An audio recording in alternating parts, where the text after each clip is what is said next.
Hello, friends. The year 1945. On 5th December, at 10 past 2 in the afternoon, 5 torpedo bomber aircraft of the U.S. Navy took off from Florida.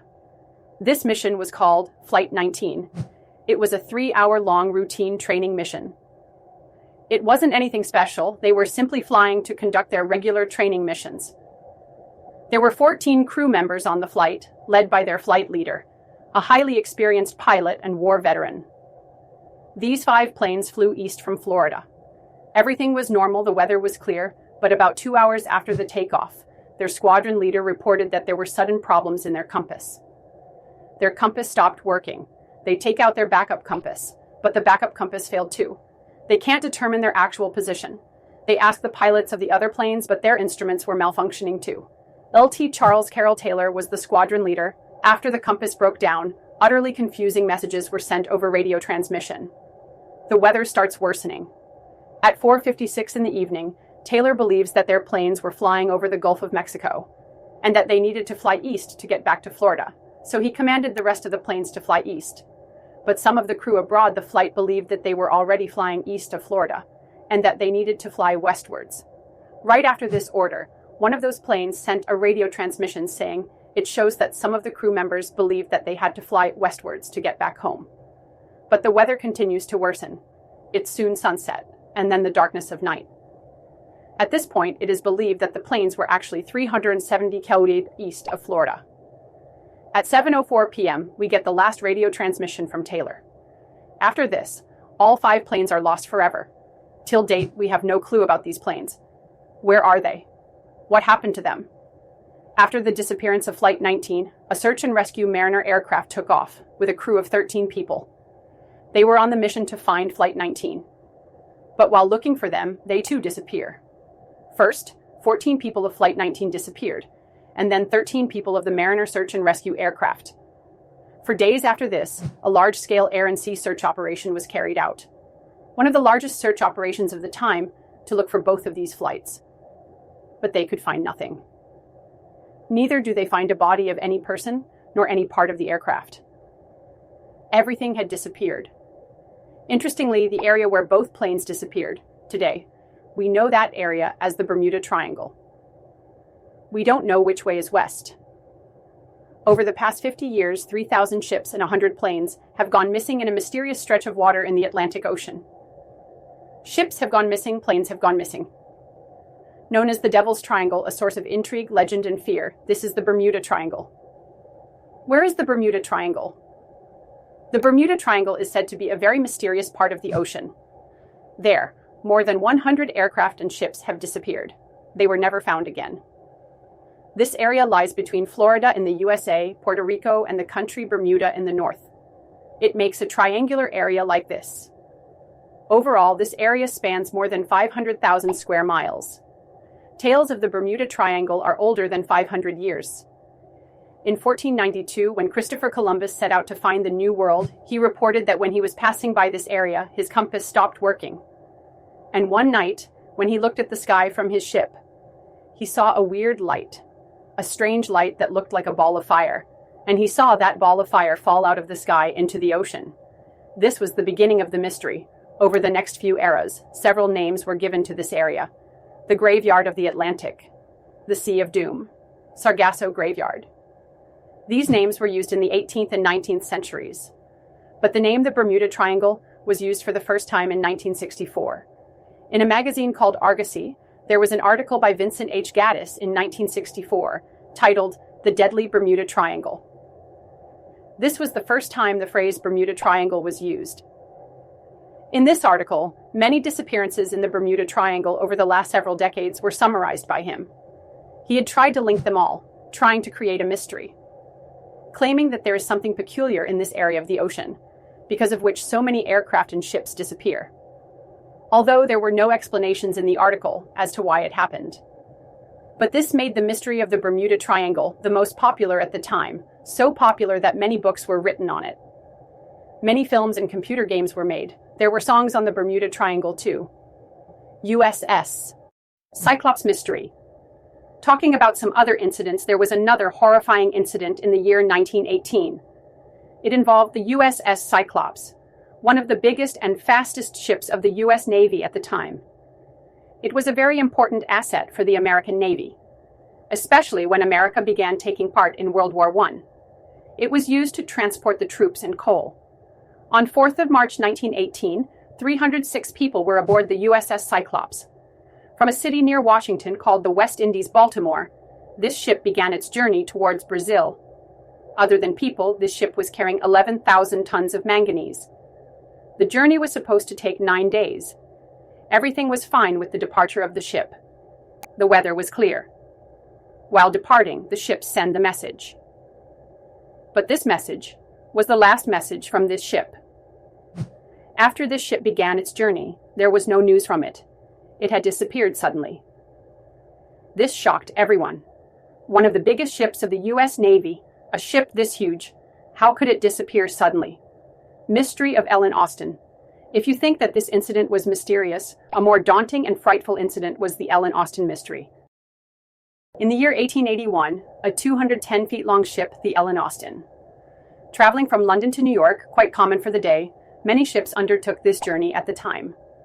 But on its way, Ellen Austin encountered an unidentified ship near the Bermuda Triangle area. From the outside, this unidentified ship looked completely normal, but there was no trace of any humans aboard this ship. There was no crew, no people at all. The captain of Ellen Austin decided to go aboard the ship to see what had happened. First, he brought his ship alongside this ship and waited for 2 days so that they could see if there was anyone or even a trace of anyone for any response from the other ship. But there was no response for 2 days. After that, the captain set foot on the unidentified ship. There was a lot of stuff on this new ship, and everything was in the place it should have been. During that time, people were wary of pirates. They used to be wary of an attack by the pirates who would steal from the ships. This unidentified ship hadn't been subjected to this, because all the valuable items of this ship were intact. Due to this reason, the captain of Ellen Austin decided to send some of his crew members on the ship, and that they would continue their journey with both ships. For the first 2 days, both ships continued ahead normally. But then came a storm. Their paths separated, and the unidentified ship had disappeared. After the storm was over, the captain of the Ellen Austin tried to look for the ship, and he spotted the ship with this spyglass at some distance. When he reached near it, there was again no trace of any human aboard the ship. The crew members he had sent from his ship to the other ship, they had suddenly disappeared. Where did they go? What happened to them? We don't know, but the ship was still intact. It's said that the captain of Ellen Austin tried once again to bring the ship with him, and sent some more crew members to steer the ship. But again, after a few days, there was another storm, and the same story repeated again. This unidentified ship gets separated, and the new crew members on it disappear once again. When Ellen Austin returned, the owner of the ship was so terrified after hearing this story that he sold off the ship to a German company. They changed the name of this ship to Meta. Yep, that's right. The way that Mark Zuckerberg renamed Facebook into Meta, this ship too was renamed Meta. Isn't it an intriguing and legendary story? But unfortunately, friends, most probably this incident is just a story. Because this incident is so old, it is not possible to verify it properly. And the stories that are very popular historically, those that are passed down to generations, but that cannot be verified properly, the truth cannot be unearthed. We call those stories legends. Urban legends. Many rational thinkers believe that the Bermuda Triangle is one such legend. What lies behind the incidents of the Bermuda Triangle? There are many theories for it. Some people blame the aliens, that aliens had come and abducted the aircraft and ships, and had taken these with them. Some people believe that there is a giant sea monster under the ocean that is behind the disappearances. Some people claim that this area of the ocean is peculiar and the aircraft and vessels drown here. These theories are truly outlandish. So let's focus on the theories that sound a bit more scientific. One of the explanations is based on magnetism. Friends, the thing is that the North Pole of the Earth and the magnetic North Pole are two distinct points. So when you look towards north on a compass, the compass is pointing towards the magnetic North Pole. But the real North Pole is somewhere close by. It is known as the geographic North Pole. You can see it in this photo. The difference between the magnetic and geographic North Poles. Normally, when people use the compass theories as has been done for ages, they take this into account. But there are some areas on the Earth, if you use a compass in these areas, you would find the magnetic and geographic North Poles at the same place. The places where this happens are known as the agonic lines. These agonic lines shift with time. But for the last 200-300 years, the 0-degree line has been around or in the area of the Bermuda Triangle. This can basically create confusion. The next strange thing about this area is that the area in the Bermuda Triangle, scientific explanations, is quite shallow.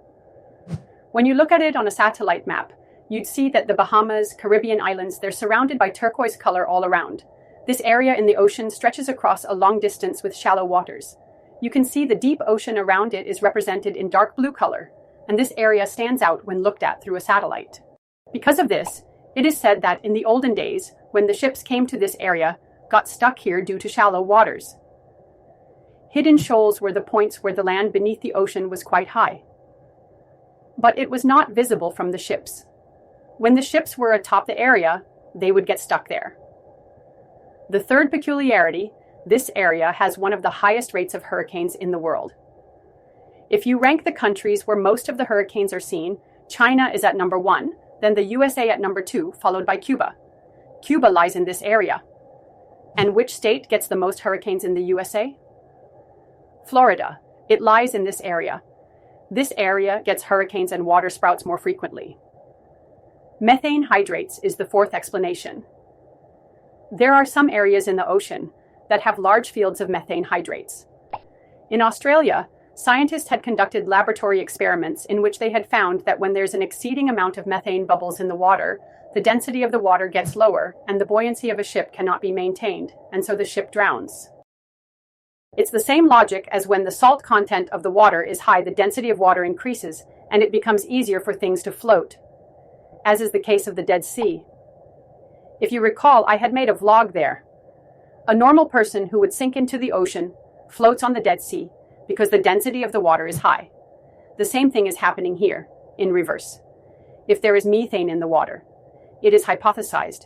If there are methane eruptions in the water, they are also known as mud volcanoes. When volcanoes erupt underwater, methane is released, and if it happens when a ship is over the area, then the ship would instantly sink into the water without any warnings. Never to be heard from again. This is an interesting explanation, but in all the disappearances in the Bermuda Triangle, there was no direct evidence that any exact incident was due to methane hydrates. This is simply a scientifically proven thing that exists, but to have actually caused the disappearance of any ship has not been proven yet. The fifth explanation is the most important, in my opinion, because this is related to human psychology. This is known as the Baader-Meinhof effect, or the frequency illusion. The Baader-Meinhof effect, or the frequency illusion, is a psychological effect. It states that when we start to notice things more, then we start finding them more often around us. Remember when someone in your family bought a new car? The model of the car you got after buying it, you would have noticed that over the next few days or even months, whenever you were on the road, you started noticing the model of the car you bought more and more. You would notice the same model on the road. You may also feel like more people bought the model after you bought it. In reality, the frequency of the car on the road didn't change much. It was just as common after you bought it as it was before. But because you bought the car, you started noticing it more. The same thing is said about the Bermuda Triangle. Though it is true that some big aircraft and vessels disappeared in the Bermuda Triangle, but if you've noticed, in many areas around the world across all oceans, there have been such disappearances of aircraft and ships, areas other than the Bermuda Triangle. One of the recent examples of this is the Malaysian Airlines flight. It hadn't disappeared around the Bermuda Triangle. The thing is that when people came across the mystery of the Bermuda Triangle, people started paying more attention to the disappearances and incidents there. The incidents taking place around the Bermuda Triangle. And the similar incidents that took place outside the Bermuda Triangle, people didn't pay much attention to them. Journalist Larry Couchet, the author of the book The Bermuda Triangle Mystery Solved, reached this solution too. He wrote that though there were some incidents that took place initially, but when the mystery of the Bermuda Triangle gained prominence, some people started creating their stories. There was mystery mongering, and some stories were totally absurd and hadn't really happened. The story of Ellen Austin that I told you, is said to be one such fabrication.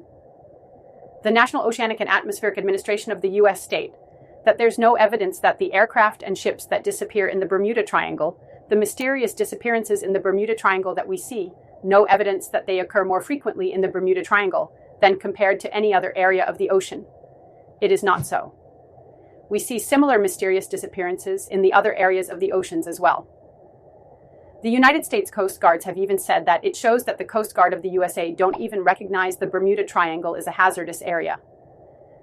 They said that the fact that the area within the Bermuda Triangle is heavily trafficked could account for some of the mystery.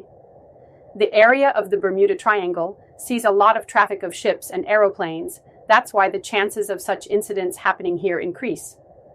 Pair that with the fact that the Bermuda Triangle is often swept by hurricanes and the presence of the Gulf Stream, it is not hard to see why ships might occasionally sink there. If you bear in mind that this area sees a lot of hurricanes and the water is shallow here, you arrive at the straightforward answer to the mystery of the Bermuda Triangle.